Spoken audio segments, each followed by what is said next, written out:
ہے. ان کے والد صاحب راستے سے جا رہے تھے, 2 دن کا فاقہ تھا, پیٹ میں ایک نوالا بھی نہیں.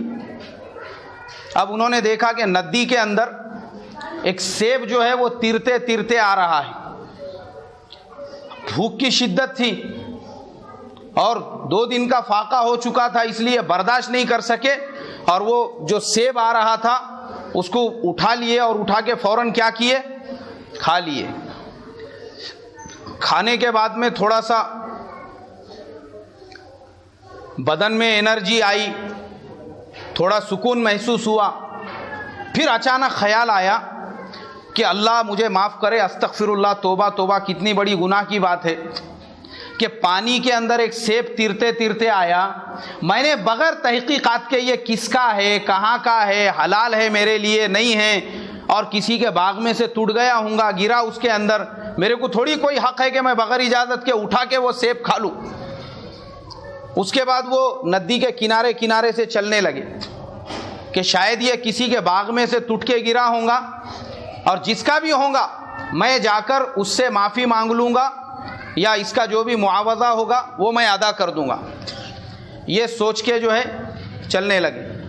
اب چلتے چلتے چلتے دیکھا کہ ایک سیب کا باغ ہے, اور وہ باغ جو ہے اس کے بیچ میں سے یہ ندی آ رہی ہے, اور وہ ندی کے دونوں سائیڈ میں سیب کے درخت لٹکے ہوئے ہیں جو پھلوں سے بالکل لدے ہوئے ہیں. وہ سمجھ گئے کہ اسی باغ میں کا یہ پھل ہے. کام کرنے والے سے پوچھے اس کا مالک کون ہے. مالک صاحب ایک جگہ بیٹھے ہوئے تھے, ان کے پاس گئے اور جا کر کہنے لگے کہ بھائی صاحب میرے سے بہت بڑی غلطی ہو گئی, آپ کے باغ کا ایک سیب پانی میں تیرتے تیرتے آ رہا تھا, میں نے بغیر اجازت کے اٹھا لیا اور اس کو کھا لیا. آپ اس باغ کے مالک ہیں, اب میں آپ کو اس کا معاوضہ ادا کرنا چاہتا ہوں. باغ کا مالک کہنے لگا, ارے بولے بھائی دن بھر میں کتنے سیب ٹوٹتے اور کتنے سیب بہکے جاتے ہم کو خود پتہ نہیں رہتا, جا جا جا تو نے کھا لیا, چل کوئی بات نہیں ہے. بولے نہیں میں ویسا نہیں جاؤں گا, میں اس کا معاوضہ ادا کروں گا. بولے معاوضہ ادا کریں گا. اب وہ باغ کا مالک جو تھا وہ سمجھ گیا کہ یہ کوئی بہت بڑا تقوی والا اور پرہیزگار والا آدمی ہے, ورنہ آج کے زمانے میں تو لوگ باپ کا مال چھوڑ رہے نہیں, اس کے جیب میں سے پیسے نکال کے کھا جا رہے, اور یہ بیچارہ جو ہے فری کا سیب کھائے ہوا ہے, اس کے بارے میں بھی تحقیقات کرنے کے لیے آیا کہ یہ سیب کس کا تھا, بول کے یہ ضرور کوئی تقوی والا اور پرہیزگار آدمی ہے. انہوں نے بولے اچھا اس کا معاوضہ دیں گا. بولے ہاں آپ جو بولو گے وہ دیں گا. ٹھیک ہے, بولے یہ باغ کے اندر کام پہ لگ جاؤ, جھاڑوں کو پانی دو, اور پانی دینے کے علاوہ جو ہے جو بھی کام رہے گا یہ دوسرے نوکروں کے ساتھ میں مل کے کرنا. اب وہ لگ گئے کام پر. 2-3 دن کے بعد میں آئے تو کمزور ہو چکے تھے, اور بس کمزوری کی وجہ سے زمین پہ گرنے والے تھے. باغ کے مالک نے بولا یہ حالت کیوں ہوئی؟ بولے تمہاری, تم یہ سیب کھاتے نہیں کیا؟ بولے یہاں سے بھوک وغیرہ لگی تو. بولے آپ نے مجھے کام کرنے کے لیے کہا ہے, کھانے کے لیے تھوڑی کہا ہے. بولے بس میں خالی کام کر رہا ہوں. بولے نہیں کھاتے جاؤ. اس کے بعد اس نے اجازت دیا اور پھر ان کے کھانے وغیرہ کا انتظام کیا. 1 سال مکمل ہو گیا. کتنے دن مکمل ہوئے؟ 1 سال. کائے کی سزا کاٹ رہے ہیں, کوئی جرم نہیں کیا, کوئی گناہ نہیں کیا, ایک سیب کھا لیا تھا, اس کے بدلے میں 1 سال تک اس کے باغ کے اندر پانی دیتے رہے. 1 سال تک. سوچو یہ تقویٰ تھا حضرت عبد القادر جیلانی رحمۃ اللہ علیہ کے والد صاحب کا. اپنے اندر بھی ویسا تقویٰ پیدا کرو, ان کے جیسی صفات. خالی ان کے نام پہ جو ہے بریانی کھانے کا اور 11ویں شریف منانے کا یہ نہیں ہے, یہ ایسا تقویٰ چاہیے. یہ کب آئیں گا ہمارے اندر؟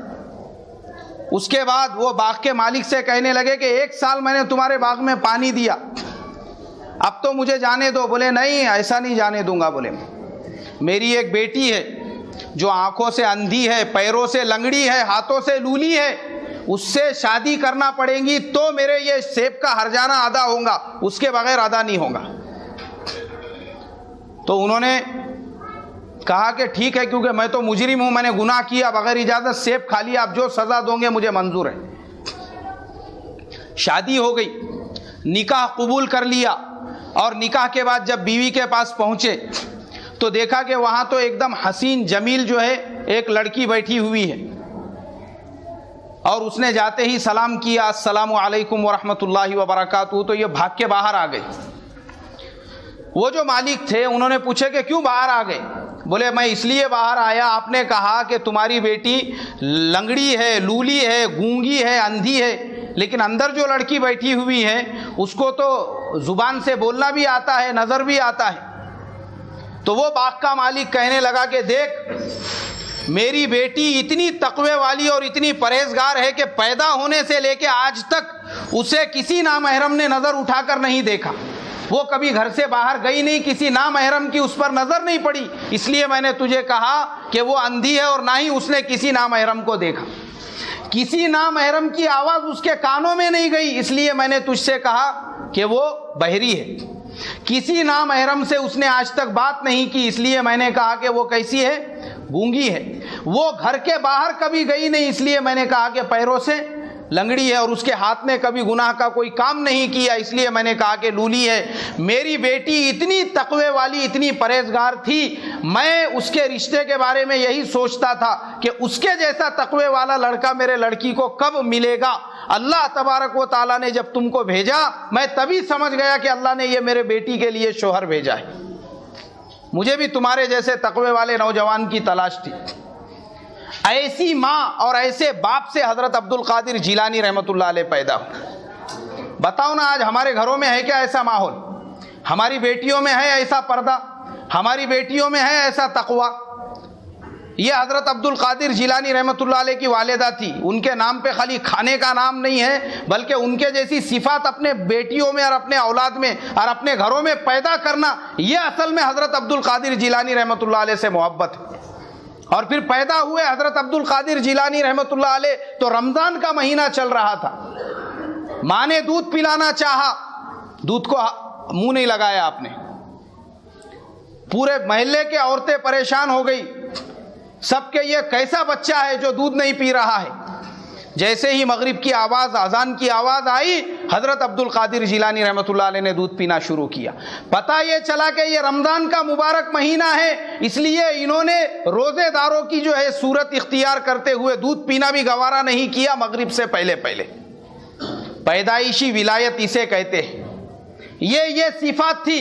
اور آج حضرت عبد القادر جیلانی رحمۃ اللہ علیہ کے نام پہ 11ویں شریف منانے والے خود رمضان کے مہینے کے اندر کھاتے پھرتے ہیں اور اس کو دین سمجھتے ہیں۔ حضرت عبد القادر جیلانی رحمۃ اللہ علیہ نے اپنی پوری زندگی کے اندر کبھی تکبیر اولیٰ کو نہیں چھوڑا، اور یہ حضرت عبد القادر جیلانی رحمۃ اللہ علیہ کے نام پہ 11ویں شریف منانے والوں کو میں دیکھتا ہوں، یہ بڑی بڑی زلفیں رکھ کے ادھر سے ادھر اذان کے ٹائم پہ پھرتے رہتے ہیں بیڑی کا کش کھینچتے ہوئے۔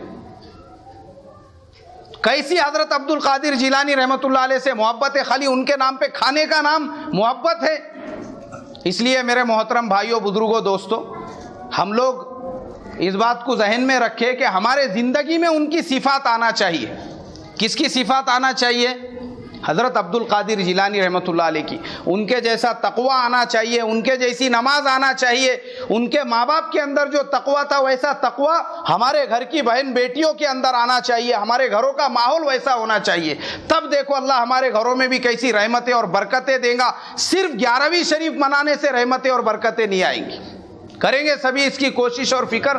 اللہ مجھے آپ کو عمل کی توفیق عطا فرمائے۔ جن کی سنتیں باقی ہے وہ پڑھ لیں۔